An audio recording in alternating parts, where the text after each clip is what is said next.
Dear student, हम physical chemistry में spectroscopy chapter को डिस्कस कर रहे हैं। लास्ट 2 वीडियोज़ में मैंने आपको स्पेक्ट्रोस्कोपी की बेसिक्स के बारे में बताया, जहां इलेक्ट्रोमैग्नेटिक रेडिएशन को भी एक्सप्लेन किया गया था। जैसे भी मैंने पिछले 2 वीडियो लेक्चर्स बताया, स्पेक्ट्रोस्कोपी टेक्निक से हम एक अननोन स्ट्रक्चर वाले कंपाउंड का स्ट्रक्चर आइडेंटिफाई कर सकते हैं, और ये स्पेक्ट्रोस्कोपी मेथड जो है एक इम्पॉर्टेंट टेक्निक भी है स्ट्रक्चर आइडेंटिफिकेशन की। अब हम इसी स्पेक्ट्रोस्कोपी टेक्निक में, स्पेक्ट्रोस्कोपी मेथड में हम आगे डिस्कस करते हैं। नेक्स्ट पार्ट इसका जो है वो है प्रकाश का उत्सर्जन तथा अवशोषण एवं क्वांटम यांत्रिकी शर्त। क्वांटम मैकेनिकल कंडीशन क्या है प्रकाश के इमिशन और एब्जॉर्प्शन के लिए। ये जो क्वांटम मैकेनिकल कंडीशन दी गई है ये प्लांक ने दी गई है, इसलिए हम इसको प्लांक की क्वांटम यांत्रिकी शर्त भी कहते हैं। यहाँ ये जो हमने एनर्जी लेवल शो किए हैं, इंक्रीजिंग ऑर्डर में एनर्जी है।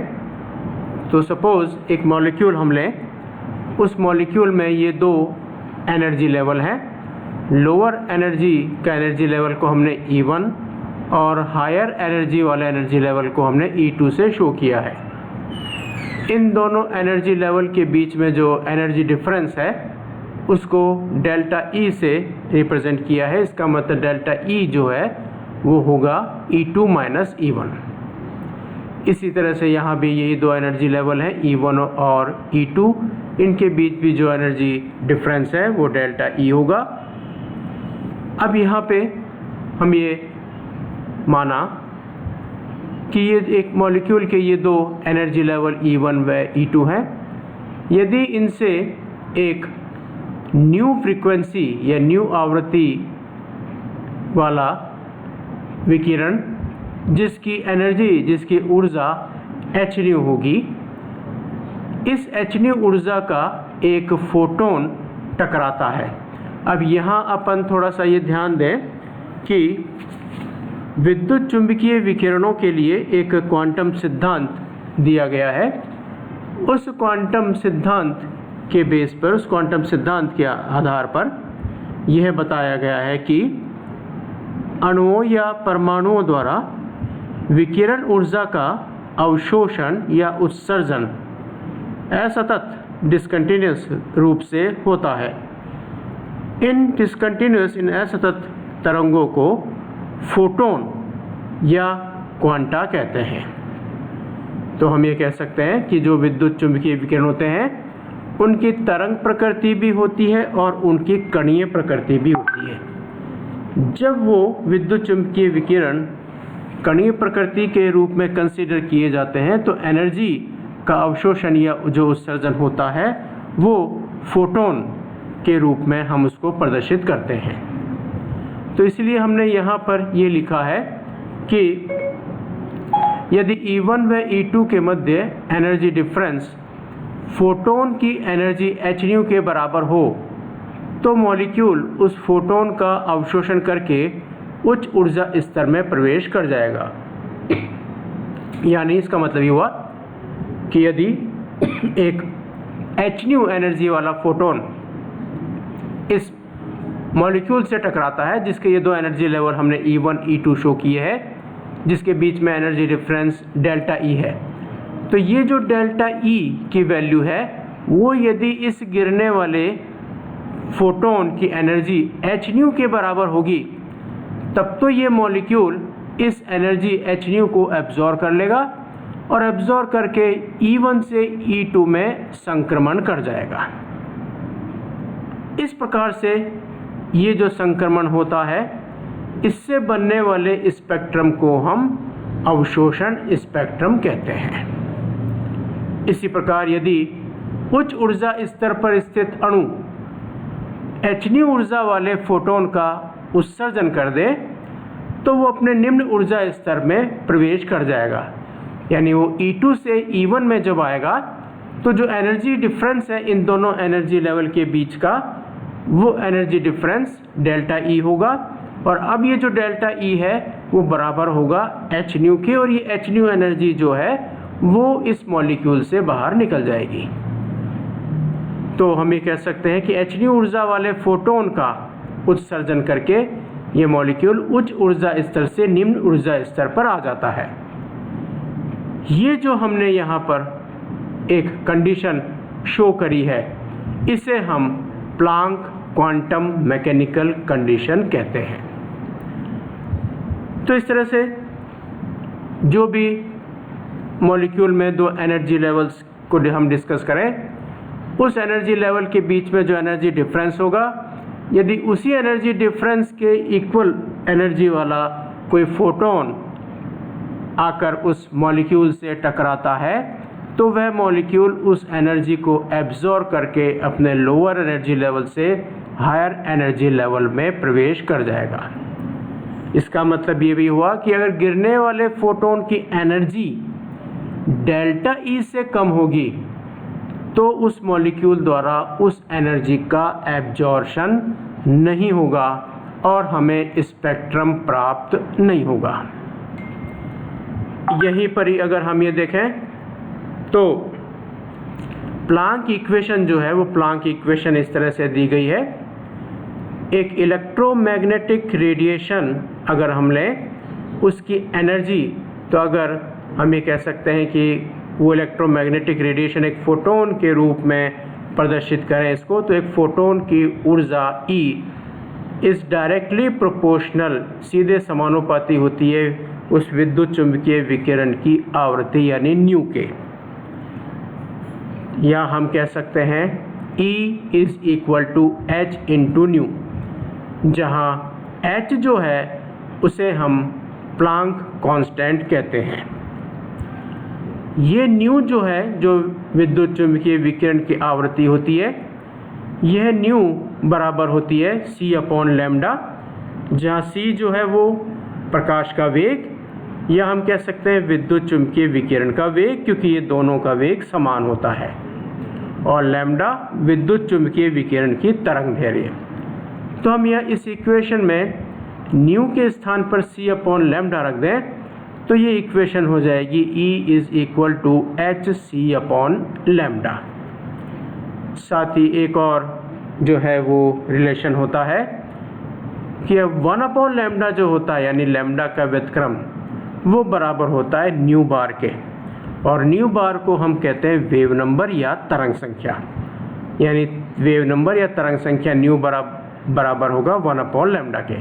तो इस इक्वेशन में, इस रिलेशन में हम 1 अपॉन लैम्डा की जगह न्यू बार रख दें तो इक्वेशन हो जाएगी, प्लांक की इक्वेशन ही है ये भी, E is equal to H c into nu bar. तो इस तरह से हम एक Planck equation E is equal to h nu को हम इन फॉर्म्स में लिख सकते हैं। एक equation E is equal to h nu, एक equation E is equal to H C upon lambda, और एक इक्वेशन हो गई E is equal to H c into nu bar. यानी जो विद्युत चुंबकीय विकिरण की एनर्जी है वो आवृत्ति के समानुपाती, वेव नंबर तरंग संख्या के समानुपाती, परंतु लैम्डा के व्युत्क्रमानुपाती होती है। तो ये एक प्रकाश के उत्सर्जन तथा अवशोषण के लिए क्वांटम यांत्रिकी शर्त को हम शो कर सकते हैं। इसी प्लांक इक्वेशन से हम एक कंक्लूजन ये भी निकाल सकते हैं, जिसको हम इस तरह से बताएं। इस समीकरण के अनुसार विद्युत चुंबकीय विकिरण की जितनी अधिक ऊर्जा या आवृत्ति होगी, उस विद्युत चुंबकीय विकिरण की तरंगदैर्घ्य यानी लैम्डा का मान उतना ही कम होगा।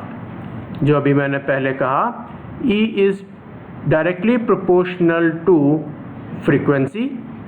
तो अगर एनर्जी ज़्यादा है तो आवृत्ति या तरंग संख्या का मान भी ज़्यादा होगा, but E is proportional to 1 upon lambda.